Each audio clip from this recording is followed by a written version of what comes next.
भागवत गीता पंचम अध्याय कर्मयोग कृष्ण भावनामित में कर्म श्लोक संख्या 16।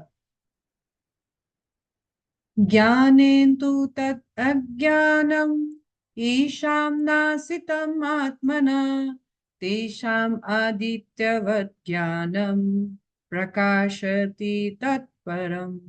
किंतु जब कोई उस ज्ञान से प्रबुद्ध होता है जिससे अविद्या का विनाश होता है, तो उसके ज्ञान से सब कुछ उसी तरह प्रकट हो जाता है जैसे सूर्य दिन में सारी वस्तुएं प्रकाशित कर देता है।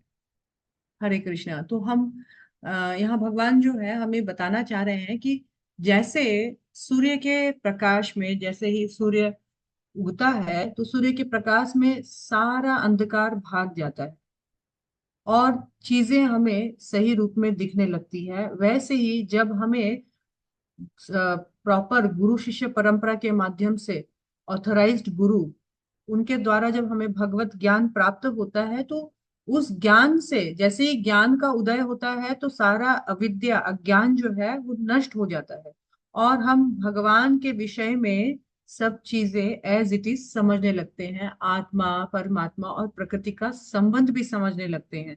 तो कहा जाता है कि ये तीनों चीज इंटर रिलेटेड है, एक दूसरे से जुड़ी हुई है।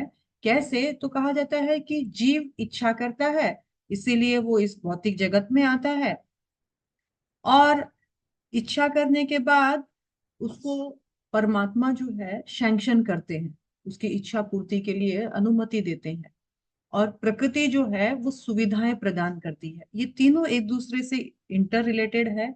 लेकिन जब जीव प्रामाणिक गुरु के माध्यम से ये समझ जाता है कि मैं ये शरीर नहीं आत्मा, उसकी अविद्या उसी वक्त हट जाती है और फिर मैं आत्मा हूँ और प्रकृति के तीन गुण जो है मुझे कंट्रोल करके मुझसे कार्य करवा रहे हैं।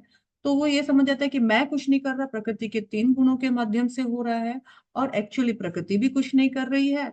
तो प्रकृति जो मैंने डिजायर किया है, भगवान ने वो सैंक्शन किया है, और प्रकृति तो केवल वो अरेंजमेंट कर रही है। और इस ज्ञान से उसका सारा अविद्या चला जाता है और वो फिर परमेश्वर भगवान की शरण ग्रहण करके इस भव बंधन से मुक्त हो जाता है, अविद्या से मुक्त हो जाता है। हरे कृष्णा। शिला प्रभुपाद गुरु गौरा